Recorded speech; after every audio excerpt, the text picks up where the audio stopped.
who are the major oppositionists?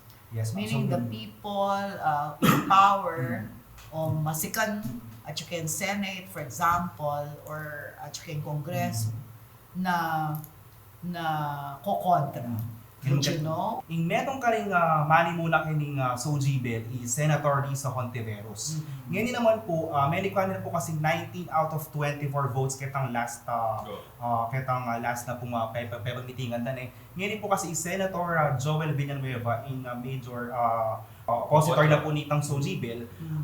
In kayang kaya po kasi aliya po kano talaga main priority. So lalawin din po kasi itang anggulo na bala mo sa aliya po needed pa yung Soji Bill ngayon. Dinan kay dita ka sociological review yan, nung makanano yan eh. Kasi nung bakit yung kakatamong Soji Bill mag-progress at dakal na rin tututol. Number one, we are a predominantly a Christian country. So, for sabihin, dakal na pa mo rin, dito talagang religious believers in Christianity as faith and the practice that it teaches. And then, din yung atsukening manungkulan, siyempre, may atong yan kasi ka rin gagamitan na, itang ausandang paminangos kanina, itang affiliated lang, yung metong religion. Uling metong yung rempanto na maka Diyos, lagi nang sasabihan. Uling maka Diyos na rin Pilipino. So, bisa lang ma-identify as someone na maka Diyos. And in fact, Puting santo pa ako.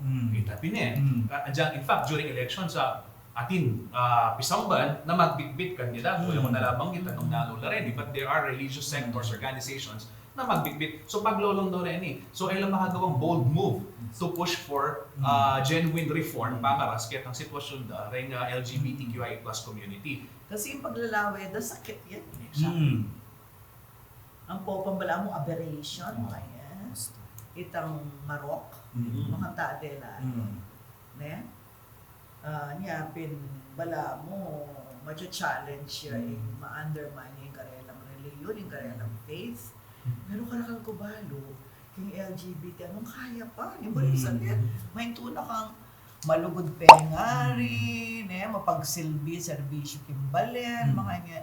Yan naman laganas, mayat, maski naman nung ka rin kamuntatin mo rin na kain Tsaka ala niya magkebalwan atin mo rin ubingan pero buri ko sabihin, dapat lalo ang tamo, makanano lang may protectionan. Kasi para ka na ako first and foremost, tao lang they're human beings Nabengi pa po tintamong pintala na coverage itang Ay, wow. Rainbow Pride Ambassador. So first ever yan naman po yung syudad niya. So in present po kanin ali mo po detang transgender palaging makiyabe ka ng beauty pageant. Mamatin mo na mga lesbian, bi, gay, transsexual. So kumbaga kompleto la po. So yung panawagan da po thinking job, livelihood opportunities. Ang pong kasi sinawa na lang po kitang discrimination issue makanyan. Pero syempre, ali po mawawala itang diskriminasyon.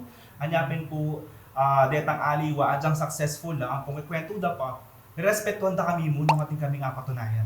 Ito po sabihan da. So usually, dito mga dating tao, miyembro na po nitang komunidad, wala mong sa alila po mag-matter karetang aliwang tao. So kung baga, mag-strive na po ngayon talagang di na nyo kaming obra, di nyo kaming opportunities, baka makapagpatunay kami kayo ng syudad. Dagdagan kaya mo itan, huling nga ako may ragul ko, nagdakal ko kaluguran na members nila ng LGBTQI+ community na kaya sabihin na ako kumananda magkaring matulid na lalaki yan. Yung kanong lalaki, sasabihin na rin kaluguran ko bakla, andiyan ka lang ang gawan, iya ka mag-effort, okay mo kasi lalaki na ka. Karela, kailangan daw pakasamasan ng pamagaran, kailangan pakasamasan ng obra kasi bang ipagmargol na rin anak daw. O din pamilyado o rin ding komunidad daw. Wala mo rin mo naman ito kaya babay. Ano kanya lang naman nakapit yan. Kanyapin detang manualaking women's rights, talagang advocacy siya naman in Soji Equality Bill. Kalupa naman ako rin sa Hontiveros, sa dyan because feminista, akakit na. Yung panibata na kasi nini, itang atin lang paglalawe na mababala Diba? Itang bala mo, inferior lang humans. Lagi nasasabihan, patriarchal yung lipunan, edo tanggap ng LGBT, mababala pa maglalawe, karing kababayanan.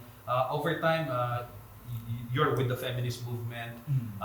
Nanong lang nakakakit mong sangkan nung bakit makaninya pa mo rin hanggang ngayon. Hanggang ngayon, hindi pa mo rin talagang magmarcha para kay karelang karapatan na dapat, naman, kumbaga karapatan na rin, dapat at sula rin O ning ila, nalaban na lang mo rin O kaluban na ning sasabihan tamo, yung kasing kultura, reflection niya mo ning pang-ekonomiya, ang pang-politikang kabilyanan ning metong lipunan. So nung lawen mo, nung ikumpara mo ka rin aliwang bansa na sabihan na industrialized, abanti rin ang kanilang ekonomiya. Atin mo namang major na developments, karas king recognition of rights, women's rights, anti-moreng, then makanya na batas atin pang same-sex marriage ka rin, maapilan manaliwaya naman maging mas magprogreso yan naman oning kete Pilipinas, generally speaking, yapin makanya niya yung kultura tamang makanya pa yung treatment kareng kababaihan ng pong kareng miyembro na ng LGBT uli na nitang talagang malalam in kulturang patriarchal, meaning itang pag sinabi tamong patriarchal, male domination niya kasi bala mo itang worldview from the point of view of the male. At ito, at suya maka-entrenchate, maka-ingrain niya king yaliwang aspeto itang king upbringing tamo, chewing relihiyon, chewing eskwela, king mismong pamilya, makanya. Ito paglalawi ito brought about by detang miyayaliwang institusyon, kaya katamong lipunan, kaya katamong labuan. Kaya ba't kaya katamo kasi mo naman ekonomiya, ating achuya pakitang stage na mas backward ya pa yung ekonomiya tamo. So in a backward agrarian setting, in mangibabo, the landlords kay ba't deng subjects dala reng ortelano, reng magobra king gabon. Itang ating feudal lords at kem politika atin mo naman makanya na they are the lords considered the kingdom in lipunan and in mangibabo paglalawi because sa bisa katali outlier ye Mayor Bill Macalun. She does not fall within the itang moldy dareng manungkulan kasi male-dominated field din politika at bihira lang mo rin ang kalupa na. Siguro may itong pang-asa kukin king Bataan Congresswoman Geraldine Roman. Because she is a transgender herself. For example, ating kung akasabi anang makayan ba't po mag-advocate kayo ka rin LGBT arena na timupuha ng makayan din transgender pati rin sports luluban da na king US na itang metong kanong swimmer may kasambot ka rin ang women swimmer kulelat in other words anyang lalaki la rin kalaban ng swimmers ala naman mong ikwagyang na pero yung may kiabe kitang swimming competition na babae la rin kalaban yung sinambot ditang malambat ng mag-train na babae simbot na la at yung may ibabo in transgender ID yung sasabihan na ning kasabi ko ikaw naman mama syempre sa ayaw at sa gusto mo lalaki yun so ang physique nun iba ang physique ng lalaki sa physique ng babae so paano naman yung mga babae kawawa naman sila di ba nyapin natin That remains to be a debate. Ating debate yan okay but netong mo naman itang aman wandapin na makanano ya kano yung Heidelin Diaz na manibat king anak yang gana king recently apasi na kumusta itang ega na ganang kapagala itang ega na ganang sakripisyo tano mo nga tina naman din na tanga transgender kaya o this kalublob na panita, naman sasambot ka rin ang male category, bigla yung lumupo, di miyugsengan dugo yung kapagala ng Heidelin. Detang makanya. Okay, but deta sasabihan dang atin mo naman ka ng mga insidente na uli mo din maging masyado ng kaya ka rin LGBT, transgender, detang mga toilet, sampung. Yan kasimplian. Ito namang kaluguran ko sabi na, ang haba-haba ng pila sa women. Ang hirap umihi, talagang sobrang grabe na. Adan mabuti pa yung mga lalaki kasi nakatayo lang sila, madali silang makaihi.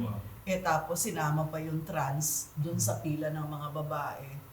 Lalo nang ang hirap-hirap. Yung trans naman na iba, hindi man totoong nag-sex change. So, pwede naman talaga silang mag-CR dun daw sa CR ng male. Ang makanya. So, bala mong yan ating makanya na lalto. So, siguro ilapin din ang kailangan na pag-aralan. Pero nonetheless, ako metong mo yung point ko. Nung LGBT law, they should be protected by law and they should be respected as members of the community. Because after all, they are human beings above all else.